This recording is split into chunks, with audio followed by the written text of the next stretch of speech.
Hi guys! So for today's Writing Wednesday video, I'm going to be talking about the differences and the pros and cons of plotters versus pantsers. A lot of times when people are first starting to write, or even if they've been writing for a while, recognizing whether they fall into one of these two categories or a mix of both is really beneficial, and it's really helpful to know so that you can be more efficient and more comfortable in your writing style. Jumping right into it though, for those of you that are like, I have no idea what the heck you're talking about when you say plotter versus pantser, a plotter is somebody who, as the name implies, plots out their novel. Pantsers then are the polar opposite. They write by the seat of their pants, so they kind of let the story unfold as they write. Just by hearing the definitions, there might be one that sounds more appealing to you than the other, but just because it sounds more appealing doesn't necessarily mean that that's what you fall into. Either way, you know you're in good company because there are very well-known, respected authors that fall into both. Starting with plotters and starting with their strengths, one very obvious strength of plotters is that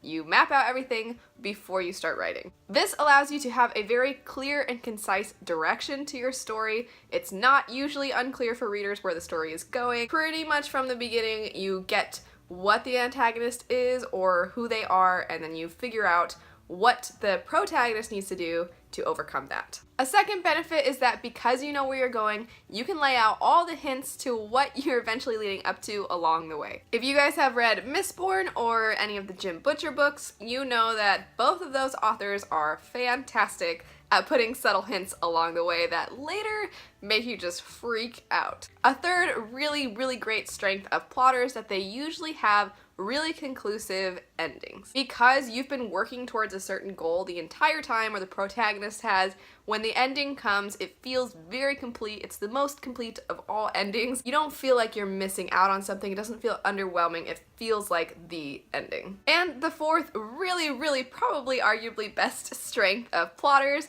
is that the editing phase for them is so much easier. In a way, they kind of smoothed out a lot of the kinks by writing an outline. They figured out everything they needed to do in the story, so when it comes to the editing, they don't have to go back and add a bunch of stuff in or take a bunch of stuff out. They kind of just need to do little things here and there. Now though, jumping into some of the weaknesses of plotters. First is that a lot of times plotters are really sad when they have to take things out or put things in. For them, they already smoothed everything out and worked everything out before they even started writing, so then once they have to go back after hearing some critique partners' critiques or beta readers' critiques, having to go back and put something in just hits them a lot harder than it would for somebody that wrote by the seat of their pants. Another weakness for plotters is that sometimes they are really hindered if they don't have their outline completely figured out. Because pantsers just go with the flow more often than not, they're okay not knowing what's coming next. But sometimes when you're a plotter and you're extreme,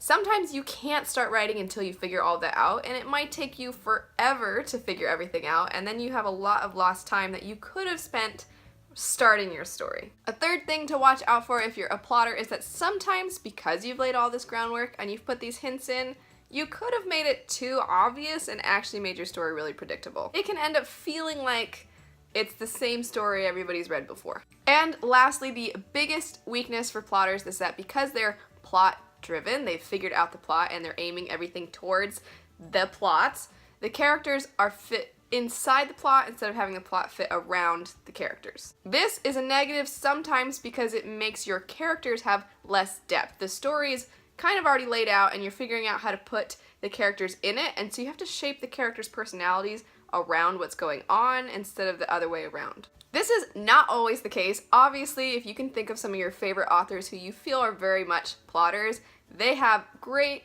characters, so it's not something that's inevitable, it's just something to watch out for. Now looking at the pros and cons of pantsers. One very obvious strength of pantsers is that there is so much freedom as they're writing. It's not that it's not a process for them, but it's so much more fun. It's so much more just, let's sit down and write, let's see what happens, let's see where the characters go, and the story just takes you with it. You don't feel like you have to know everything ahead of time. You don't feel like you have to have this super detailed outline of what's going to happen in every chapter and every scene, and as a result, it's just fun to write. Tying into that mind mentality, a lot of times if you're seeing where the story goes and you're seeing how the characters get into trouble, how they avoid certain situations, you kind of discover your characters' personalities as you're writing them. They're not predetermined so they fit perfectly in this awesome plot you have. They determine the plot. all their reactions feel more organic because you feel like everything is happening as it's happening for the character, and a lot of times that feels more relatable for readers because it's how they would react to certain situations. And third benefit, because human beings are kind of unpredictable, even if they're predictable to an extent, you just never know what life's going to have in store for you. A lot of times this means that your story is going to lack predictability. This can turn into a weakness, which I'll talk about in a second, but try to figure it out as a strength. Try to be comforted in knowing that your story, all its twists and turns, are as a result of your characters being extremely fleshed out and complex. And a fourth benefit and strength of being a pantser is that editing feels inevitable. It just feels like something you're gonna have to do, so it's not as big of a deal. It more than likely takes longer, but at least you know while you're writing, they're like, oh, this part's fun, that was fun to write, but I don't think it actually ends up having to do anything with the rest of the story, so I'm probably gonna have to take it out. If you're already good at acknowledging that with yourself, then when critique partners and beta readers tell you that same stuff, it doesn't feel like something brand new, it doesn't feel like you're ruining your masterpiece, it just feels like you're making it better. Now jumping into what are probably pretty obvious flaws or weaknesses for pantsers. The one that I mentioned earlier that could turn into a flaw is that even though your story might lack predictability and it might feel very on the edge of your seat because you never really know what's going to happen next, this can also make your story very jumbled and hard to follow. This is especially true if you're writing a multiple point of view story. I think a lot of us, especially fantasy fans, can relate to a time when you were reading about a character and you're like, I don't care about this character, but I have to read about them because I know that at some point it's going to tie in, and then it never ties in and you're like, what the heck, why did I bother reading about this person? Another flaw, kind of touching back into the editing thing, is that editing is going to take so much longer for pantsers, more than likely, than it does for plotters. Because you don't really know the direction you're going and you're just kind of going with the flow, you're going to piece things together as you're writing and then realize you're going to have to go back all the way to the beginning and hint at things that ended up happening later, or you're gonna have to explain things better from before. You're gonna have to do a lot of work, and your first draft of your book essentially turns into the outline that the plotters did right from the start. Another weakness is that not only can your story feel jumbled and feel like it's deviating often and hard to follow, but also the plot might not be clear at all. Now, for some books, there isn't necessarily a clear plot, and that's supposed to be the point. Every single character has their own plot line, and that's fine. There's not really like an overarching, there's not a main thing that's tying everybody together necessarily. There's not some greater evil that you have to conquer.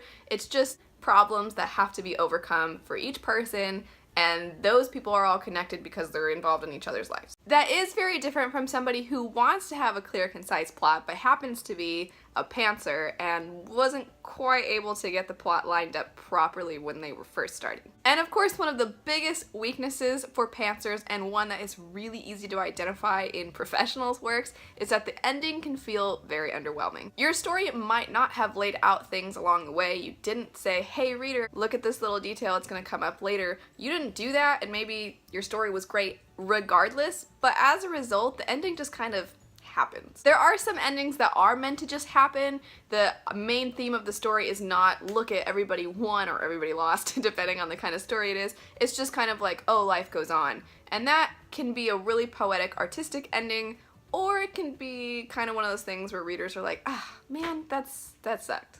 All that said, most people fall somewhat in between both of these categories, so a lot of times these potential pitfalls don't even end up being that big of a deal for you because you steal a little bit from each side. However, very few people fall right exactly 50-50 in the middle of both of these things, so it's good to have an idea of which you lean towards so you can try to avoid the weaknesses and you can embrace the strengths. Because most of what I said was kind of just general overview stuff, if you guys would like to see more in-depth ways to avoid any of the weaknesses I mentioned, regardless of whether you're a plotter or pantser and you're just wanting help making sure that those things don't happen in your own writing, I would be happy to do so. Also, I would love to know which you guys consider yourselves. Are you plotters? Are you pantsers? Or are you plantsers, those fun little people that go right in the middle? If you guys have anything else to add to the conversation, please feel free to do so. But anyway, if you liked the video, don't forget to like, comment, and subscribe. Click the little bell icon so you get notified when I post new videos, and check out some of my videos right over here. Thanks for watching, and I will see you guys later. Bye.